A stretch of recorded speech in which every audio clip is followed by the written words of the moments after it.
Eu não tenho como pagar. Calma, meu amor, vai ficar tudo bem. Em uma padaria simples de São Paulo, havia um ritual silencioso que se repetia todas as manhãs. Uma mulher entrava, comprava pão, pagava com moedas contadas e saía. Ninguém prestava muita atenção. Ninguém sabia que cada moeda era contabilizada em uma mente que carregava números demais. Ninguém imaginava que aquele dia seria diferente. Até que um homem em um terno cinzento entrou pela porta. E foi então que tudo mudou. A padaria do seu Antônio ficava na rua Capote Valente, em um bairro de classe média-baixa de São Paulo, onde a vida pulsava ao ritmo de pessoas que acordavam cedo para trabalhar. Era uma padaria como tantas outras, piso de cerâmica gasta, vitrine de vidro opaco pelo tempo, prateleiras de madeira carregando pãezinhos franceses, broas, bolinhos de chuva. O cheiro era sempre o mesmo: farinha, fermento, açúcar. Um cheiro que evocava segurança para uns e desespero para outros. Todos os dias, pontualmente às 7 da manhã, Fernanda entrava naquele lugar. Fernanda tinha 32 anos, mas parecia ter mais. O cansaço tinha uma forma de envelhecer o rosto das mulheres que carregam o mundo nos ombros. Ela tinha 2 filhos, Pedro, de 9 anos, e Marina, de 6, e nenhum pai ao seu lado. O ex-marido tinha desaparecido 2 anos atrás, deixando apenas uma nota que dizia: desculpa, não consigo mais. Desde então, era Fernanda contra o mundo. Seu trabalho era como zeladora em um condomínio de luxo. Acordava às 5 da manhã, fazia o café para os filhos, os levava para a escola, corria para o trabalho, limpava corredores, banheiros comuns, varria folhas que caíam das árvores ornamentais do condomínio. Suas mãos tinham calo. Suas costas doía. Seus pés gritavam por descanso. Mas ela continuava. A padaria era seu ponto fixo. Era ali que ela comprava o pão para o café da manhã, o pão para o lanche das crianças, o pão para o café da noite. Era ali que ela conhecia seu Antônio há mais de 5 anos. Era ali que ela tinha um nome, um rosto conhecido, um lugar. Seu Antônio era um homem de 65 anos que herdara a padaria do pai e do avô. Ele conhecia cada cliente pelo nome, sabia quantos filhos tinham, sabia quem estava passando dificuldade. E com Fernanda, ele tinha uma combinação especial. Se houvesse algum pão que não tivesse vendido perto do final do dia, ele guardava para ela. Se houvesse um bolo que tinha passado do prazo de validade, ele colocava em uma sacola extra. Seu Antônio alimentava não apenas o corpo, mas também a esperança de Fernanda. Mas havia um detalhe que a maioria das pessoas não sabia. Fernanda devia dinheiro. R$ 300. Uma pequena quantia para a maioria das pessoas, mas uma montanha para alguém que ganhava R$ 1.800 por mês e tinha que pagar aluguel de 800, contas de luz de 130, água de 50, comida de 400, mantendo ainda o uniforme de trabalho, os livros das crianças, e uma vida que exigia muito mais do que tinha. Seu Antônio nunca tinha cobrado. Apenas sorria e dizia: deixa quieto, filha, você paga quando puder. Mas Fernanda sentia o peso daquele débito. Sentia como uma corrente invisível que a puxava para baixo todos os dias. Porque ela tinha sido educada para pagar o que devia. E não pagar era morrer um pouco a cada dia. Havia também outra dinâmica naquela padaria. Uma dinâmica invisível que todos sentiam, mas ninguém comentava. Havia um código não escrito de que você comprava, você pagava, você saía. Não havia lugar para explicações. Não havia lugar para vulnerabilidade. A rua é dura, e você tinha que ser duro também. Essa era a lei tácita de um bairro onde a maioria tinha pouco e vivia com medo de perder até isso. Naquela rua havia outros pequenos comerciantes. O seu João, que tinha uma loja de roupas usadas. A Dona Maria, que vendia bolinhos na barraca dela. O carteiro, que passava todo dia à mesma hora. Todos faziam parte de um ecossistema onde o respeito era baseado em você resolver seus próprios problemas, em você não ser um fardo. Fernanda tinha internalizado essa regra perfeitamente. Ela nunca pedia nada. Ela chegava, comprava o que podia pagar, saía com a cabeça alta. Se não tivesse dinheiro de um dia, ela dormia sem comer e levava pão seco para os filhos no lanche. Porque pedir ajuda era admitir que era fraca. E fraca era sinônimo de fracassada naquele contexto social. Mas havia um limite para quanto uma pessoa pode carregar antes de desabar. E Fernanda estava chegando perto desse limite. Roberto voltou à padaria no dia seguinte. E no dia após. E no outro. Toda semana ele estava ali, sempre sentado no mesmo banco, sempre conversando com Fernanda. Sempre ouvindo suas histórias. Fernanda começou a entender melhor quem era Roberto. Era um empresário bem-sucedido que havia feito fortuna no ramo de tecnologia. Tinha uma empresa que fornecia softwares para instituições financeiras. Tinha escritório em Pinheiros. Tinha carro importado. Tinha poder e influência. Mas havia uma tristeza em seus olhos que nenhuma quantidade de dinheiro conseguia disfarçar. Ele tinha uma filha que o desprezava. Uma filha que o culpava por ele ter trabalhado demais quando ela era criança. Uma filha que não o visitava, não o chamava, não o via como pai, mas como um homem que tinha escolhido o dinheiro em vez da família. Fernanda, por sua vez, começou a contar suas histórias. Contou sobre a dificuldade de ser mãe solteira. Contou sobre as noites em que chorava porque não sabia como pagaria a próxima conta. Contou sobre o ex-marido que tinha prometido uma coisa e feito outra. Contou sobre a luta silenciosa de todos os dias. E ali, naquele banco de madeira de uma padaria simples, dois seres humanos começaram a se encontrar. Não era romance. Era reconhecimento. Era alguém que tinha tudo entendendo alguém que tinha quase nada. Era alguém que tinha quase nada ajudando alguém que tinha tudo espiritualmente. Mas a comunidade começou a notar. E o que a comunidade nota, a comunidade transforma em narrativa. Em 3 semanas, havia rumores. Havia histórias. Havia versões do que estava acontecendo entre Fernanda e Roberto. Ela é uma aproveitadora, ouvia-se em algumas conversas. Ele é um velho que quer se aproveitar de uma mulher desesperada, dizia outra voz. Aposto que há algo sexual rolando nessa história. Os murmúrios chegaram aos ouvidos de Fernanda. E quando chegaram, ela se sentiu contaminada. Ela se sentiu como se tivesse quebrado uma regra não escrita. Como se tivesse violado um código de conduta implícito de que você simplesmente não se relaciona com pessoas de classes diferentes. Havia também ciúme envolvido. Havia vizinhas que também lutavam, que também passavam dificuldade, e que viam Roberto como uma chance perdida. Havia pessoas que tinham seus próprios filhos e gostariam de ter alguém como Roberto chegando para ajudar. E não era justo, na opinião delas, que essa ajuda caísse nos ombros de Fernanda. Fernanda começou a se afastar de Roberto. Ela deixou de ir à padaria tantas vezes. Quando ia, era rápida, fria. Ela tentava reconstruir a invisibilidade que havia quebrado. Mas Roberto não desistiu. Ele sabia que havia algo em jogo. Sabia que aquela amizade era importante. Sabia que para Fernanda, ser ajudada sem julgamento tinha sido transformador. Então ele fez algo que a comunidade nunca esperou. Ele ofereceu para empregar Pedro, o filho mais velho de Fernanda, em sua empresa. Não como favoritismo. Como um estágio. Um programa que ele tinha para jovens de bairros periféricos. Um programa que oferecia educação, experiência e uma chance real de mudar de vida. Isso foi a gota que transbordou. A comunidade entendeu que não era caridade ocasional. Era uma relação contínua. Era uma interferência nos assuntos de Fernanda. Era imoral. Era inadequado. Uma vizinha confrontou Fernanda. Você não acha estranho? Um homem rico desse jeito querendo ajudar uma mulher como você? Deve haver um motivo oculto.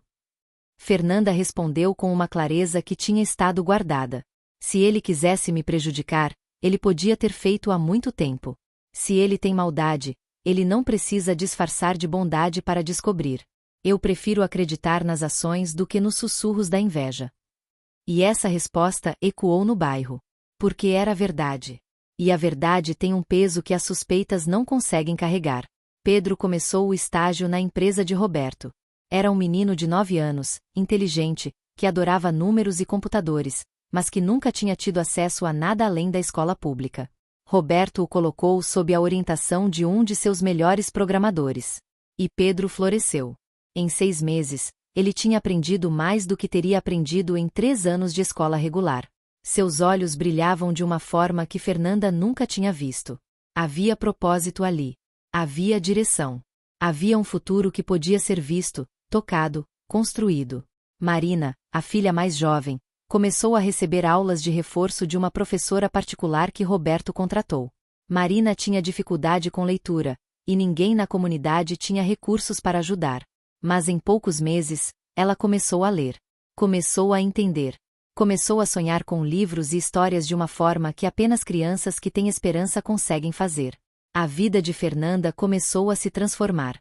Não de forma dramática, como um filme, mas de forma lenta, consistente, real. Começou a sair daquele estado de sobrevivência para um estado de existência. Começou a dormir um pouco melhor. Começou a comer com menos culpa. Começou a respirar. Mas havia um preço invisível sendo pago. A comunidade começou a se dividir. Havia aqueles que achavam que Fernanda tinha conseguido uma sorte injusta, uma oportunidade que deveria ter sido distribuída de forma mais equitativa. Havia aqueles que admiravam Roberto por sua generosidade.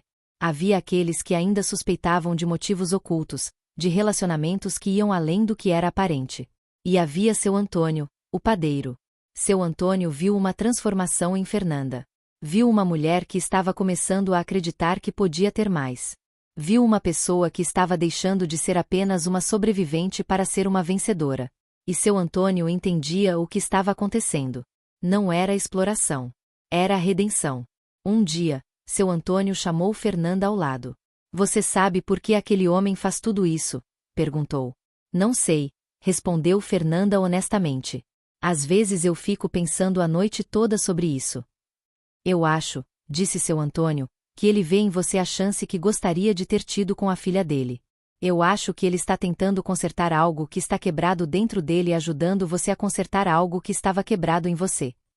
Aquela observação penetrou Fernanda. Porque era verdade. Roberto tinha compartilhado sobre sua filha, sobre o arrependimento, sobre o remorso de não ter estado presente. E de alguma forma, estar ajudando Pedro e Marina era uma forma de cumprir a promessa que havia quebrado com sua própria filha. Mas havia outro detalhe importante. Roberto tinha ficado doente. Seu coração não estava bem. Os médicos disseram que ele precisava desacelerar, que precisava de repouso, que precisava de paz. E, ironicamente, aquela amizade com Fernanda era exatamente o que o médico tinha prescrito. Era a paz que ele precisava.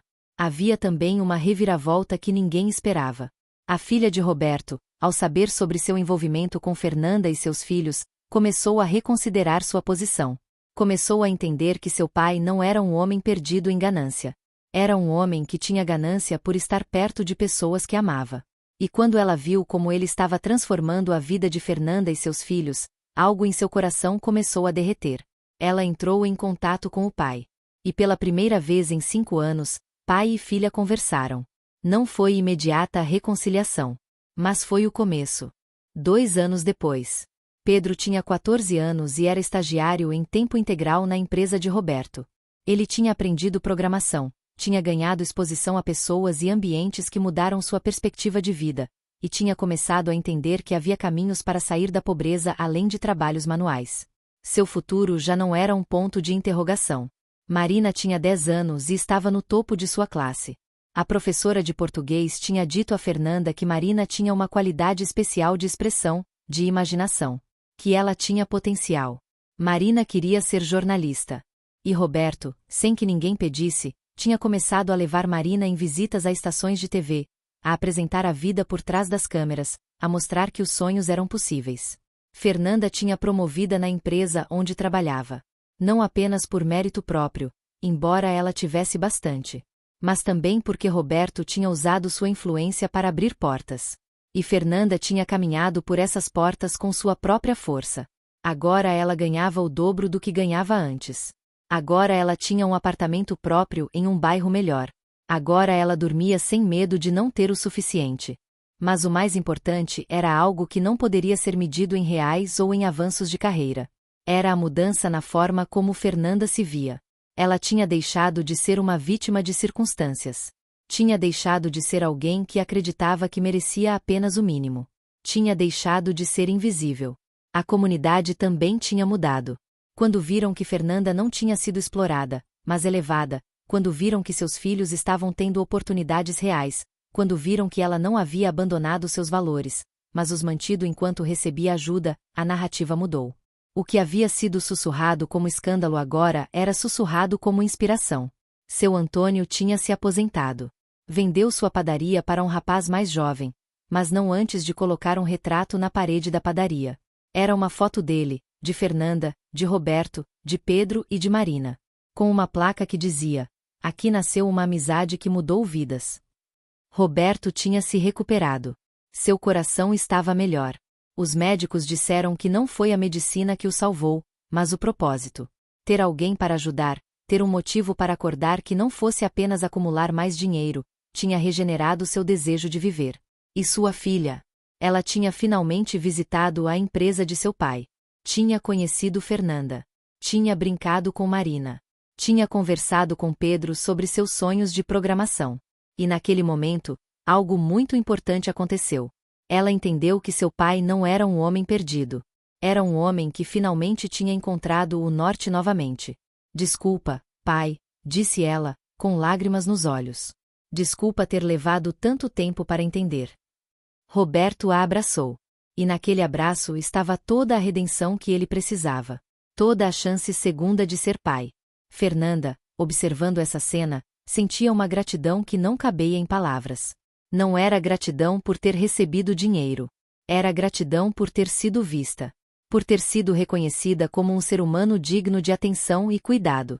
Era gratidão por ter aprendido que quebrar regras não escritas não era algo a temer, mas algo a celebrar, quando feito com integridade. 15 anos depois. A história dessa amizade começou em uma padaria simples com uma transação de R$ 15. Mas as ondas daquele gesto se propagaram muito além do que qualquer um teria imaginado. Pedro, agora com 24 anos, era um desenvolvedor de software respeitado em sua empresa. Não era apenas um programador. Era um líder. Era alguém que tinha passado por mentorias e compreendido que tinha a responsabilidade de oferecer a mesma oportunidade a outros. Havia criado um programa em sua empresa especificamente para contratar jovens de comunidades periféricas. Até o momento, tinha ajudado 43 pessoas a entrarem no mercado de tecnologia. 43 pessoas que estavam mudando suas vidas. Marina, agora com 21 anos, era de fato jornalista. Mas não apenas uma jornalista. Era uma jornalista ativista que produzia conteúdo sobre mobilidade social, sobre pobreza, sobre a importância de programas de inclusão.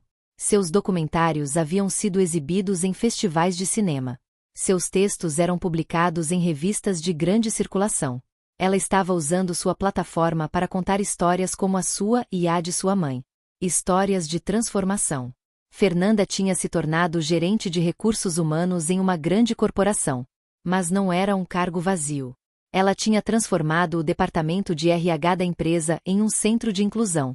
Tinha implementado programas de assistência social. Tinha criado mentoria para mulheres solteiras.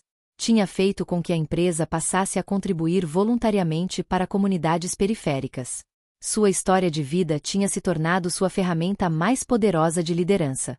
Roberto havia entregado a maior parte de suas ações para um fundo filantrópico que levava seu nome. Continuava presidente da empresa, mas seu foco principal agora era impacto social. O Fundo Roberto tinha investido em educação, em saúde, em programas de empreendedorismo para mulheres em situação de vulnerabilidade em São Paulo. Havia transformado a vida de milhares de pessoas.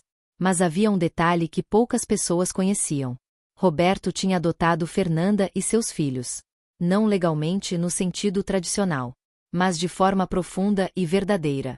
Tinha os chamado de seu, tinha colocado seus nomes em seu testamento, tinha feito com que fossem seus herdeiros não apenas de dinheiro, mas de sua filosofia de vida, de seus valores, de sua visão de mundo. E sua filha biológica? Ela tinha deixado sua carreira corporativa para trabalhar com o pai. Estava envolvida no fundo filantrópico. Estava curando feridas. Estava aprendendo que riqueza nunca havia sido sobre dinheiro. Havia sido sobre conexões, sobre propósito, sobre deixar o mundo um pouco melhor do que encontrou. A padaria do seu Antônio ainda existia. Seu novo dono mantinha aquela foto na parede. Os clientes perguntavam quem era aquela gente. E o padeiro contava a história. E a história virava inspiração. E a inspiração virava ação. Há uma verdade profunda que permeia essa narrativa que muitas pessoas nunca conseguem compreender. Vivemos em uma sociedade que nos segmenta. Ricos de um lado, pobres de outro. Como se fossemos peças diferentes de um quebra-cabeça que não encaixa. Mas a história de Fernanda e Roberto nos mostra que o encaixe existe. Que quando quebramos as barreiras invisíveis, quando nos permitimos ver a humanidade um do outro, mundos inteiros se abrem. A regra não escrita que Roberto quebrou quando pagou aquele pão não era apenas uma regra de conveniência. Era uma regra de separação. Era uma regra que dizia que você não cruza classes. Que você não se mistura. Que você não se importa com alguém que não é como você. E quando ele quebrou aquela regra, simplesmente colocando dinheiro no balcão de uma padaria, ele estava dizendo algo revolucionário. Você é digno. Sua vida importa. Você pode ser visto. E isso, mais do que qualquer quantia de dinheiro, foi o que transformou Fernanda. Não foi a riqueza material que a libertou. Foi o ser visto. Foi o ser reconhecido. Foi o ser tratado como um ser humano igual, não inferior. Hoje, 25 anos depois daquele dia na padaria, a história de Fernanda e Roberto é estudada em universidades. É usada em palestras sobre desenvolvimento social. É contada como exemplo de como uma ação pequena, mas genuína, pode gerar ondas de impacto que atravessam décadas. Mas a lição mais importante não está nos números de pessoas ajudadas ou nas vidas transformadas. Está em uma verdade simples que essa história sussurra para todos nós: não é falta de recursos que mantém as pessoas presas na pobreza. É falta de crença. É falta de alguém que acredite em você o suficiente para te dar uma chance. É falta de alguém que veja em você não o que você é hoje, mas o que você poderia ser. Fernanda tinha sempre tido o potencial. Tinha sempre tido a força. Tinha sempre tido o valor. Apenas tinha precisado de alguém para sussurrar: eu vejo você, para que pudesse finalmente se ver. E essa verdade, simples e devastadoramente poderosa, é a chave de ouro que fica com você muito tempo depois que a história termina. Fica nas noites quando você se questiona se merece mais. Fica nos momentos quando você quer desistir. Fica na voz de alguém que diz, com clareza, que você tem potencial. Que você tem valor. Que você merece uma chance. Porque todos nós somos Fernanda em algum ponto de nossas vidas. E todos nós podemos ser Roberto. A escolha é sempre nossa.